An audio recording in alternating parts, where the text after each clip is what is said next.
بسم اللہ الرحمن الرحیم نحمده ونصلي على رسوله الكریم اما بعد بسم اللہ الرحمن الرحیم. عزیز طلبہ، آج ہم ہدایت النحو سبق نمبر 90 شروع کر رہے ہیں. اس سبق میں ہم اسم تفضیل حصہ اول پڑھیں گے. آج کی اس سبق کا خلاصہ یہ ہے کہ مصنف علیہ رحمہ اسم تفضیل کی تعریف اور اس کے بعد اسم تفضیل بنانے کا طریقہ اور یہ بتائیں گے کہ ثلاثی مجرد کے علاوہ سے اسم تفضیل آتا ہے یا نہیں، اور آخر میں اسم تفضیل کے استعمال کی 3 صورتیں ذکر کریں گے. تو عزیز طلبہ، اب ہم آتے ہیں کتاب کی طرف. سب سے پہلے ہم عبارت پڑھتے ہیں. فصل اسم التفضیل اسم مشتق من فعل لیدل علی الموصوف بزیادة على غیره وصيغته افعل فلا يبنى الا من الثلاثي المجرد الذي ليس بلون ولا عیب. یہ فصل ہے اسم تفضیل کے بیان میں. اسم تفضیل اسم مشتق من فعل، ایسا اسم ہے جس کو فعل سے بنایا گیا ہو، لیدل تاکہ وہ اسم دلالت کرے علی الموصوف، ایسے موصوف پر، یا وہ دلالت کرے اپنے موصوف پر، بزیادت علی غیرہ، اپنے علاوہ کے زیادتی کے ساتھ، اس کے غیر پر زیادتی کے ساتھ، اس کے غیر پر زیادتی کے ساتھ وہ اپنے موصوف پر دلالت کرے. جیسے ہم کہتے احسن،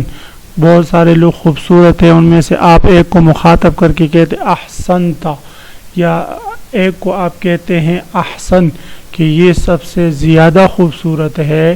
تو یہاں پر آپ نے احسن سے ایسے کلمے پر دلالت کی جو کلمہ اپنے موصوف پر اس کے علاوہ کے بنسبت زیادہ دلالت کرتا ہے. وصیغتہ افعل، اسم تفضیل کا صیغہ افعل کے وزن پر آتا ہے، افعل کے وزن پر آتا ہے مولانا. فلا یبنى الا من الثلاثی المجرد، لہذا صیغہ اسم تفضیل ثلاثی مجرد کے علاوہ سے نہیں بنایا جائے گا. الذی لیس بلون ولا عیب، اس ثلاثی مجرد کے علاوہ سے جس میں لون اور عیب کا معنی نہ ہو. ہاں، جس ثلاثی مجرد میں لون اور عیب کا معنی ہو اس سے بھی آپ اسم تفضیل نہیں بنا سکتے. جیسے کہ آپ کسی سیاہ آدمی کے بارے میں کہتے ہیں اسود، تو یہ اسود بمعنی بہت سیاہ. تو اب یہاں پر اسود کو اگر ہم بمعنی بہت سیاہ کے لے لیں تو یہاں پر یہ درست نہیں، اس لیے کہ یہ اسود ایسا معنی ہے جو عیب پر دلالت کرتا ہے، کسی کی عیب پر دلالت کرتا ہے، یا ایسا معنی جو رنگ پر دلالت کرتا ہو، احمر بہت زیادہ سرخ، تو اس سے بھی اس میں تفضیل نہیں آئے گا. اس کی وجہ یہ ہے کہ یہ دونوں ایسی چیزیں ہیں کہ جس میں کثرت کا اعتبار نہیں کیا جاتا. جو سیاہ ہے سیاہ ہے، جو سرخ ہے تو سرخ ہے. بہرحال ایسے معنی کی ادائیگی کے لیے افعال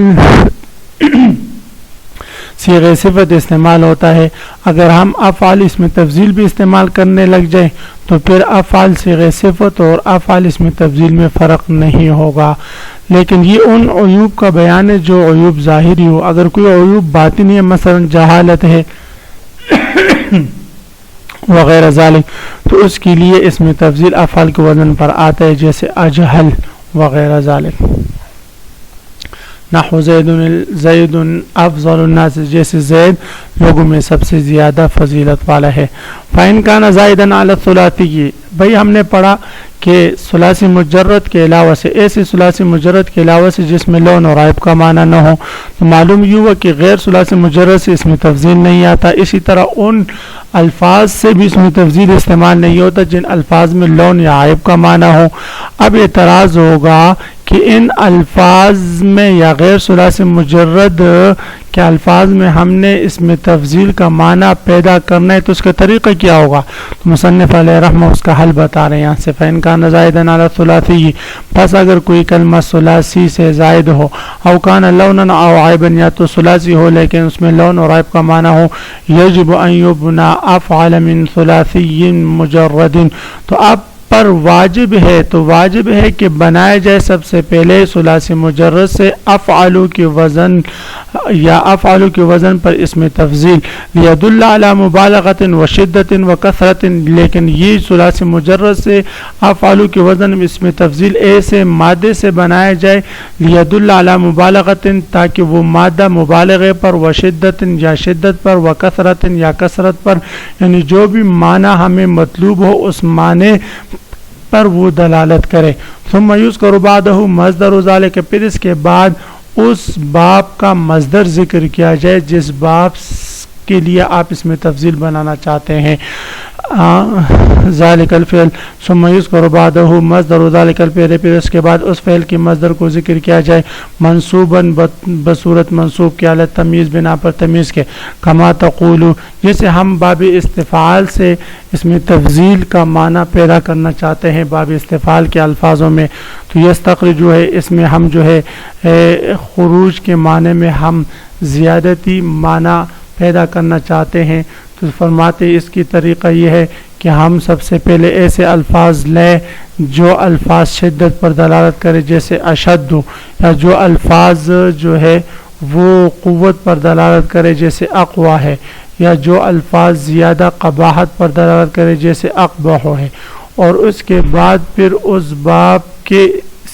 مصدر کو ذکر کیا جائے منصوب بنا پر تمیز کے، جیسے ہوا اشد استخراجاً و اقوی حمرتاً، یہ ایسے مثال ہے اس اسم تفضیل کی جس میں ان الفاظ کی اسم تفضیل کی جس میں لون کا معنی ہے، و اقبح عرجاً، یہ مثال ہے اس اسم تفضیل کی جس میں عیب کا معنی ہے، تو ہوا اشد استخراجاً و اقوی حمرتاً و اقبح عرجاً بن جائے گا۔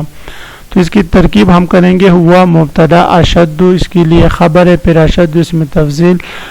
اسم تام مبہم ممیز ناسب التمیز، اور استخراجاً اس کے لیے تمیز ہو جائے گا۔ وَأَقْوَى حُمْرَةً کی ترکیب بھی اسی طرح ہے، وَأَقْبَحُ عَرَجًا، یعنی ہوا اقوی حمرتاً وہوا اقبح عرجاً۔ وقیاس ان یکون للفاعل کما مر، اب یہاں سے مصنف علیہ رحمہ ایک اور فائدہ بتا رہے ہیں کہ اس میں تفضیل میں قیاس کا تقاضا تو یہ ہے کہ وہ کس وزن کس کے لیے ہو، فاعل کے لیے ہو، جیسے گزشتہ مثالوں میں گزرا کہ زید افضل الناس، زید لوگوں میں سب سے زیادہ فضیلت والا ہے، تو یہاں پر افضل فاضل کے معنی میں ہے اور اس میں فضیلت کا معنی زیادہ ہے، تو فاعل کے لیے استعمال ہوتے ہیں۔ وقد جعل المفعول قلیلا، کبھی کبھی یہ مفعول کے لیے بھی اس میں تفضیل استعمال کیا وہ ہو جاتا ہے، جیسے اعذر اشغل اور اشر، ہوا اعذر وہ سب سے زیادہ معذور ہے، واشغل وہ سب سے زیادہ مشغول ہے، وہ اشر وہ سب سے زیادہ مشہور ہے۔ واستعمال والا ثلاثت اوجہ، اب یہاں سے مصنف علیہ رحمہ اس میں تفضیل کے استعمال کا طریقہ بتا رہے ہیں، تو فرماتے اس میں تفضیل ہمیشہ تین طریقوں سے استعمال ہوگا، اما مضاف، یا تو وہ مضاف ہوگا جیسے زید افضل القوم، زید مبتدا افضل اس کے لیے خبر، پھر افضل اس میں تفضیل مضاف القومی مضاف الیہ، او معرف باللام، یا اس میں تفضیل استعمال ہوگا معرف باللام کی صورت میں، جیسے زید الافضل، زید مبتدا الافضل اس کے لیے خبر، تو یہاں پر اس میں تفضیل الف لام کے ساتھ استعمال ہوا ہے، او بمن یا من کے ساتھ، جیسے زید افضل من عمر، کہ زید عمر سے کیا ہے بھئی افضل ہے۔ تو عزیز طلبہ، آج کے سبق کا خلاصہ یہ ہوا کہ ہم نے اس میں تفضیل کی تعریف پڑھی، اور اس کے بعد ہم نے پڑھا کہ اس میں تفضیل افعال کے وزن پر آتا ہے لیکن صرف ثلاثی مجرد سے، ثلاثی مجرد میں بھی ان مادوں سے آتا ہے جس میں لون اور عیب کا معنی نہ ہو۔ پھر ہم نے پڑھا کہ اور اسی طرح غیر ثلاثی مجرد سے اس میں تفضیل نہیں آتا، ہم نے پڑھا کہ وہ الفاظ جن میں لون اور عیب کا معنی ہو یا غیر ثلاثی مجرد ہو تو اس میں تفضیل کا معنی پیدا کرنے کا طریقہ کیا ہوگا، تو اس کا حل یہ ہے کہ سب سے پہلے ہم ایسے الفاظ سے اس میں تفضیل بنائیں جن الفاظ میں مبالغہ یا شدت یا کثرت کا معنی ہو، اس کے بعد پھر ان افعال کے مصدر کو منصوب بنا پر تمیز ذکر کیا جائے، جیسے اشد استخراجاً، اقوی حمرتاً، واقبح عرجاً۔ اس کے بعد ہم نے ایک فائدہ پڑھا کہ اس میں تفضیل فاعل کے معنی میں استعمال ہوتے، کبھی کبھی مفعول کے معنی میں بھی استعمال ہو جاتا ہے، جیسے اعذر اشغل معذور اور مشغول کے معنی میں ہے۔ پھر ہم نے اس میں تفضیل کے استعمال کی تین صورتیں پڑھی کہ اس میں تفضیل یا تو مضاف ہوگا یا معرب باللام ہوگا یا من ہوگا، ان 3 صورتوں کے ساتھ یہ استعمال ہوتا ہے، اس کے علاوہ کسی اور صورت کے ساتھ نہیں۔ تو آج کے اس سبق پر آج ہم یہاں بس کرتے ہیں، کل میں انشاءاللہ آپ حضرات سے اس میں تفضیل کی تعریف اور اس کے استعمال کی صورت سنوں گا۔ وآخر دعوانا ان الحمدللہ رب العالمین۔